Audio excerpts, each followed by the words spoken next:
Violence, heartbreak, fire magic, and the undead.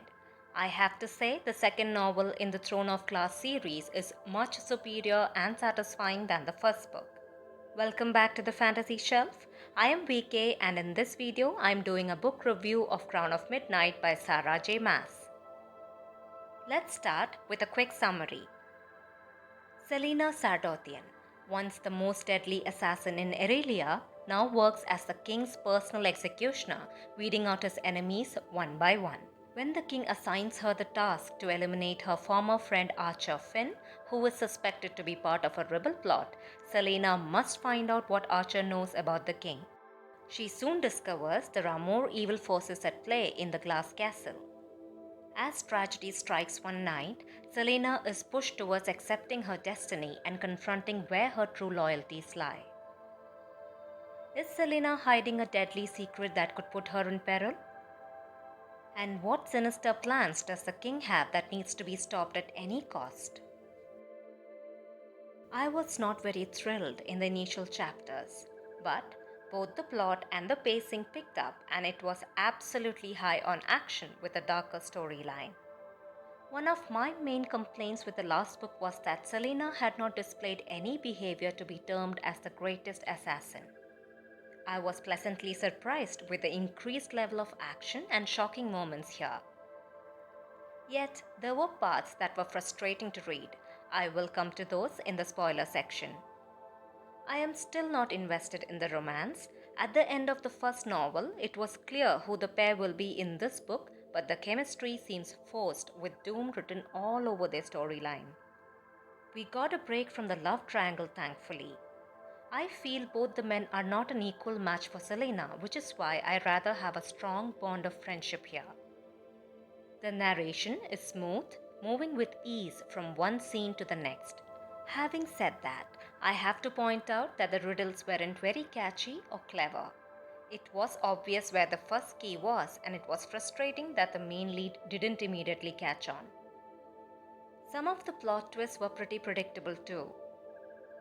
The action scenes in the later part of the book keeps you engrossed and on edge. There are some very well written scenes where I was able to feel what the character on page is feeling, and for me, that is some powerful writing. The story setting is mainly the glass castle at Rifthold, though we get to see more of the capital city as Selena is no longer confined to the castle. The world building is more immersive, with additional details of fallen kingdoms, cultures, and other continents. I loved hearing more history being included in the mythology, giving us a clearer picture of this fantasy world. We now get an idea on what kind of power the king is wielding and where that power comes from.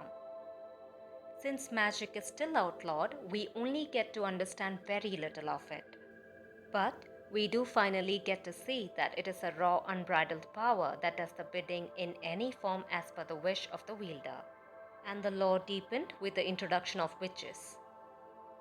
We got to hear a little about the Witch Kingdom in the first novel, and this book further expanded into that territory. We get glimpses into the rebellion and more details on how the people are fighting against the oppression. We continue with the same characters from the previous novel, along with a couple of new additions. Selena seems much darker with more focus and direction. She is playing a very dangerous game betraying the king. I am unable to understand how she expects to get away with it and for how long. When tragedy hits, the mask she has on slips and we get a glimpse of the raw, deadly power she had kept reined in. There are several kill counts in the story and plenty of violence. By the end of this book, she seemed like a very different person than the last novel. There is still no depth to Keol's character. He is simple, straightforward, and immensely dutiful, though he has started doubting the king he serves. There is nothing interesting that has been added to his backstory. As of now, he doesn't seem to have any particular goal in life. If we replace Keol with Dorian, the overall story would not change a bit.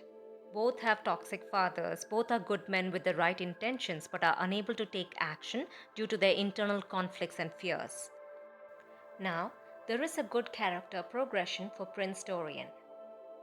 He was introduced as a charming and a kind-hearted prince who did not have it in him to openly defy his cruel father. We do get to see that he is holding his own at court, backed by his cousin Roland. He seemed more lonely in this novel, navigating his fears and confusion at his life-changing discovery. There are spoilers in this section, so please switch to the next one. The timestamps are in the description. See you soon. Let's start with Selena. Selena did not do well initially.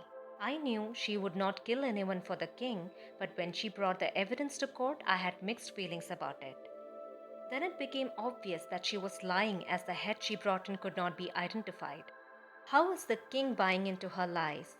Shouldn't he cross-check? There is some kind of disconnect there.